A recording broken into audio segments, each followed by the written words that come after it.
Hi friends, స్వాగతం మీ ప్రియమైన YouTube channel filmy ఫైల్లోకి. ఇక్కడ మేము సినిమాలు, వెబ్ సిరీస్లను చాలా సింపుల్గా అర్థమయ్యే భాషలో ఎక్స్ప్లెయిన్ చేస్తాం. మేము ఎప్పుడూ క్లైమాక్స్ లేదా రహస్యాలను చెప్పం. కేవలం కథలో ఏమి జరుగుతుందో దాన్ని సింపుల్గా మీకు చూపిస్తాం. ఈరోజు మనం వివరించబోయే వెబ్ సిరీస్ కురుక్షేత్ర. ఇది ఒక చారిత్రాత్మక నేపథ్యంతో మహాభారతం ఆధారంగా రూపొందిన సిరీస్. అయితే ఇందులో చూపించిన దృశ్యాలు, పాత్రలు, యుద్ధం, రాజకీయాలు అన్నీ ప్రేక్షకులకు సులభంగా అర్థమయ్యే విధంగా చూపించారు. సిరీస్ యొక్క అర్థం కురుక్షేత్ర అంటే కేవలం యుద్ధభూమి మాత్రమే కాదు. ఇది మన జీవితంలో ఎదురయ్యే ధర్మం వర్సెస్ అధర్మం, సత్యం వర్సెస్ అసత్యం మరియు మన నిర్ణయాల ప్రభావం గురించి చెప్పే ప్రతీక. ఈ వెబ్ సిరీస్ మనకు చూపించేది ఎప్పుడు మనం సరైనది అని అనుకుంటాం, కానీ అదే నిర్ణయం ఇంకొకరికి తప్పుగా కనిపించవచ్చు. అంటే ఈ సిరీస్ యొక్క అసలు అర్థం ప్రతి యుద్ధం కేవలం బాహ్యంగా కాదు, మన మనస్సులో కూడా జరుగుతుంది అని. 1. ప్రారంభం. సిరీస్ ప్రారంభంలో కథ మనను ఒక పురాతన రాజ్యానికి తీసుకెళ్తుంది. అక్కడ రాజ్యం యొక్క శాంతి, పరిపాలన మరియు రాజకుటుంబం పరిచయమవుతాయి. కెమెరా శాంతంగా రాజప్రాసాదం, సైన్యం, గుర్రాలు మరియు యోధులను చూపిస్తుంది. ఈ సన్నివేశాలు మనకు ఆ కాలం ఎలా ఉండేదో చూపిస్తాయి. మట్టి రోడ్లు, పాత శిల్పాలు మరియు ప్రజల జీవన విధానం. ప్రతి పాత్రను ఒక్కొక్కటిగా పరిచయం చేస్తారు. రాజు, మంత్రి, సైనికులు మరియు గురువులు. వారి పాత్రలు ఏంటో, ఎవరు ఎవరికి ఎలా సంబంధించిన వారో వివరంగా చూపిస్తారు. 2. రాజ్య పరిస్థితులు. ఇక్కడ కథ నెమ్మదిగా రాజకీయ స్థితిగతుల వైపు మారుతుంది. రాజ్యం లోపల ఉన్న విభేదాలు, స్నేహాలు మరియు శక్తి కోసం పోటీ చూపిస్తారు. దీని ద్వారా మనకు తెలుస్తుంది రాజకీయాలు ఎప్పుడూ కేవలం యుద్ధంతోనే కాదు, మాటలతో కూడా నడుస్తాయని.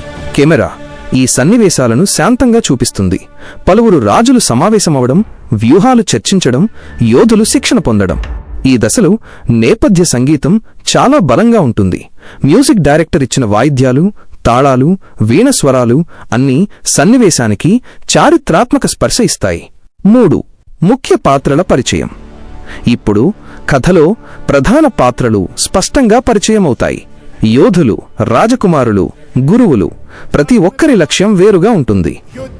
ప్రతి పాత్ర ప్రవేశం చాలా గౌరవంగా చూపిస్తారు. వారి వస్త్రధారణ, ఆయుధాలు మరియు శిక్షణ సన్నివేశాలు అద్భుతంగా చిత్రీకరించారు. ఇక్కడ దర్శకుడు ప్రత్యేక శ్రద్ధ పెట్టారు. ప్రతి పాత్ర ఎలా నడుస్తుంది, ఎలా మాట్లాడుతుంది, అది ఆ కాలానికి తగ్గట్టుగా ఉంటుంది. ఈ సన్నివేశాలు ప్రేక్షకులకు ఆ మహాభారత కాలపు వాతావరణాన్ని గుర్తుచేస్తాయి. 4. గురుకులం సన్నివేశాలు. ఇప్పుడు కథ యువరాజులు శిక్షణ పొందే గురుకులానికి మారుతుంది. ఇక్కడ వారు యుద్ధ విద్య, ధర్మం మరియు నాయకత్వం నేర్చుకుంటారు. ఈ సన్నివేశాలలో కెమెరా నెమ్మదిగా కదులుతుంది. విద్యార్థులు విల్లు సంధించడం, గురువు వారికి ఉపదేశం చెప్పడం చూపిస్తుంది. ఇది ప్రేక్షకులకు ఆ కాలం యొక్క విద్యా విధానాన్ని అర్థమయ్యేలా చేస్తుంది. ఇక్కడ మ్యూజిక్ చాలా సాంత్వనంగా ఉంటుంది. వీణ, తబలా, తంబూరా వాయిద్యాలతో సాంప్రదాయ స్పర్శనిస్తుంది. 5. యుద్ధ సన్నివేశాలకు ముందుగా. ఇప్పుడు కథ క్రమంగా యుద్ధానికి దారితీసే పరిస్థితులను చూపిస్తుంది. కానీ ఇక్కడ ఎటువంటి యుద్ధం చూపించరు. కేవలం పాత్రలు ఎలా సిద్ధమవుతున్నారు, ఎవరు ఏ పక్షంలో ఉన్నారు అన్నీ వివరంగా చూపిస్తారు. అస్త్రశిక్షణ, వ్యూహాలు సిద్ధం చేయడం, సైన్యం ఏర్పాట్లు చేయడం వంటి దృశ్యాలుంటాయి. దీని ద్వారా మనకు ఆ కాలం యుద్ధం ఎలా ప్రణాళికాబద్ధంగా జరుగుతుందో తెలుస్తుంది. దర్శకుడు ఈ భాగంలో చాలా రియలిస్టిక్గా చూపించారు. ఎటువంటి అతిశయోక్తి లేకుండా సరిగ్గా ఆ కాలపు వాతావరణాన్ని అందించారు. 6. రాజసభ సన్నివేశాలు. ఇప్పుడు మనం రాజసభలోకి వెళ్తాం. అక్కడ రాజులు, మంత్రులు, గురువులు ఒకచోట కూర్చుని ప్రజా విషయాలు, ధర్మం, న్యాయం గురించి చర్చిస్తారు. ప్రతి మాటలో గంభీరత ఉంటుంది, కానీ మాటలు చాలా సింపుల్గా ఉంటాయి. ఈ సన్నివేశాలు కథకు లోతు ఇస్తాయి, ఎందుకంటే ఇక్కడే పలు నిర్ణయాలు తీసుకుంటారు. వాటినే తర్వాతి కథకు ఆధారంగా చూపిస్తారు. మ్యూజిక్ కూడా ఈ సన్నివేశాల్లో తగినంత సైలెంట్గా ఉంటుంది, మాటల ప్రభావం ఎక్కువగా ఉండేలా. 7. ధర్మం మరియు విలువల భాగం. ఇక్కడ కథ ఆ కాలపు విలువలు, నమ్మకాలు మరియు నైతికతపై దృష్టి పెడుతుంది. ఎవరికి ధర్మం అంటే ఏమిటి, ఎవరు ఏం సరైనదని అనుకుంటారు, అవి అన్నీ చర్చ రూపంలో చూపిస్తారు. ప్రతి పాత్రకు తన దృష్టికోణం ఉంటుంది. ఇలా ప్రేక్షకులకు అనిపిస్తుంది, ఈ కథ కేవలం యుద్ధం గురించి కాదు, మనిషి నిర్ణయాలు, బాధ్యతలు మరియు విలువల గురించి కూడా అని. 8 క్లైమాక్స్కి ముందు సన్నివేశాలు. ఇక్కడ కథ తన గరిష్ట స్థాయికి చేరుకుంటుంది. కానీ మేము ఎటువంటి క్లైమాక్స్ లేదా రహస్యాన్ని చెప్పం.